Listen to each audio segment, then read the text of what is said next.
Hey everyone, what's up and welcome back to another video. Unless you're new here, my name is Miranda and I'm so happy you clicked on today's video because I'm sharing with you two amazing Valentine's desserts that are whole food, plant-based, and no added oil. First off, I hope you give this video a big thumbs up. It lets me know that you like these kinds of videos and you want more of them. And second, if you're new here, I'd really appreciate if you subscribe to check out more of my channel and future videos heading your way. In the month of February, I'll be posting every Tuesday, Thursday, and Saturday with maybe a few bonus videos sprinkled in, but at least you know I'll be here every Tuesday, Thursday, and Saturday to share with you either what I eat in a day, an extreme budget meal idea, an extreme budget grocery haul, or anything else whole food plant-based that I like to share with all of you. The first recipe I'm going to share with you today is a 2-ingredient cookie. These actually just came out of the oven. They're still warm. I've been snacking on them while I've been, cleaning up my kitchen a little bit. These are so good. This is the first recipe, and then the second recipe I actually made last night. It is a brownie, and let me tell you, as someone who is a brownie connoisseur, I feel like these are the best whole food plant-based brownies I've ever made. They are perfect for Valentine's Day or just to have as a treat daily if you like. I am someone who believes that if you want dessert every single day, why not make it out of plants, make it healthy, make it delicious, and make it enjoyable. Let's jump into recipe number 1. Like I said, the first recipe is 2 ingredients. It's 3 bananas and a half a cup of cocoa. That is it. If you are not new around these parts, you may already know I have a whole food plant-based snack ebook, and I have a fudge recipe that's very similar to this cookie, but these cookies are so fudgy and so delicious. Now what I did for these is I didn't add anything to them, but you could add a little bit of date syrup or maple syrup. You could add chocolate chips. You could add coconut. You could add peanut butter powder or almond powder. You could really make these super delicious. If you are allergic to bananas, substitute with applesauce or pumpkin or even sweet potatoes. The reason I decided to just go with bananas on this one is because I am making a sweet potato brownie and I didn't want to have like 2 recipes that were really similar. If you're wondering, yes, you can really taste the banana flavor. You could add almond extract, coconut extract. You could add vanilla extract. I really like bananas and the banana flavor even when it's cooked, but these are really fudgy and really delicious, and it makes so many cookies. And this is all you need to make an actual cookie.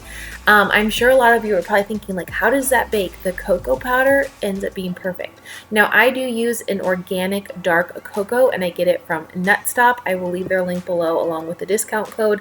It is not an affiliate. I don't get a kickback. They are just really awesome as a company, and they've provided us with just gifting us a few items here and there. And so they give all of my subscribers and followers a discount code. So if you're interested, check them out. I'll leave it down below. But these are really good if you like bananas. Like I said, if you're allergic, you can always use a substitute. I wanted to really share a lot of really healthy, decadent desserts. Now, these are something you could make up and have throughout the week if you wanted as a snack. You could also have these as a post-dinner dessert. I don't feel like anyone should ever feel guilty for having a banana and, cocoa powder as a dessert in a cookie form. Like I said, you can always add things to these. You could even add nuts. I don't even think I said nuts, but if you eat nuts, you could add nuts to these. But they're really delicious. I was snacking on them when they came out of the oven. Like I told you in the intro, they're just delicious. And like I said, I use a dark cocoa powder because that's what I really like. You can use whatever you have on hand, but they're so luscious, and I just really like decadent desserts. So these were perfect for me. Recipe number 2 is a sweet potato brownie, and I think this is the best one I've ever made. I've played with a lot of ingredients, a lot of different recipes. These dark chocolate, no sugar added chocolate chips are vegan. They have stevia in them, and I find them at Walmart. My friend Mindy over at See Mindy Mom posted about these like a year or so ago, and I really like them. They have a semi-sweet too, but I like dark chocolate.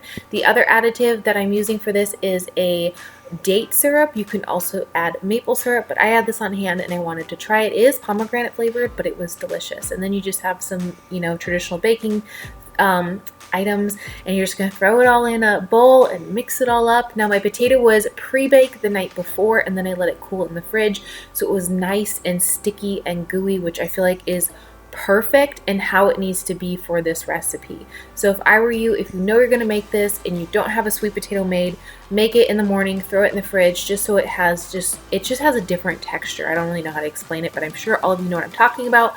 If you are here and you eat sweet potatoes consistently, you know that it has just a different texture when it's baked and then cooled in the refrigerator, almost like it's already a dessert.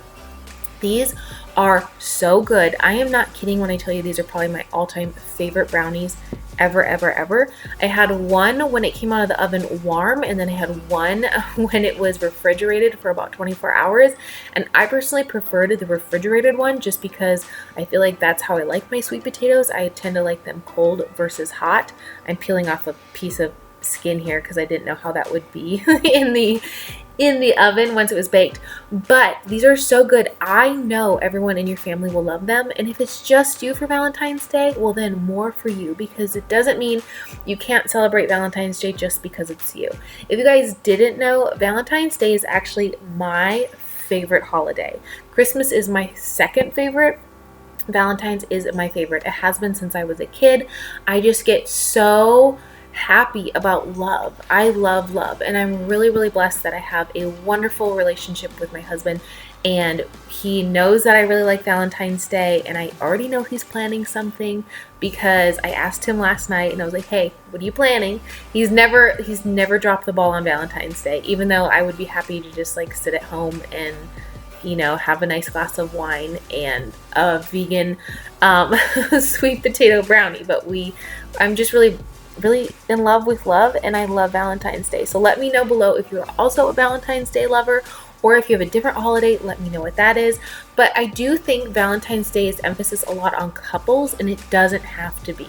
The reason I love Valentine's Day is not just because of love and love, of couples love, it's also because I believe in self-love. And self-love is taking care of yourself. And you know what sometimes taking care of yourself means? It means having a brownie. I know that I see a lot of different trends on the internet of like, well, if you go whole food plant-based, you shouldn't have desserts because you should only eat this way. And if you're a vegan that is a junk food vegan, well, you should have more whole food plant-based. Here's the thing. It's your life. Eat what you want. To me, if you are vegan, you probably went vegan for ethical reasons because of animals. So if you want to have a dessert here or there, go for it. If you're going to make it healthy, that's even more self-love that you've added, because you're now just, you know, really creating more of like, hey body, I really love you and I want to give it the best nutrients possible. So I think that love is love all over, whether you love yourself or someone else. So don't worry about Valentine's Day as a couples thing. I don't want you to think like, oh, I can't make these because I'm not with someone right now. No, girl, you deserve these brownies, and I hope you eat them all within a week. Cut them up and have one every night for dessert all throughout the week of Valentine's Day, and just have so much fun with these recipes. And like I said earlier, tag me on Instagram if you make them and let me know what you think. Now, if you think I threw that skin away from my potato, absolutely not, because it wouldn't be Valentine's Day without me giving something to my dogs. I give something to them all the time. So I will say I did spray my baking dish with these with a little avocado spray. I do use that in my baking because I am so concerned about things sticking. I just need to invest in all silicone molds across the board. I don't have silicone everything, just donut pans right now, but these were so good. Again, made with really dark chocolate, so it's probably hard to see here. But these were so good. I might make these every single week because I love myself that much.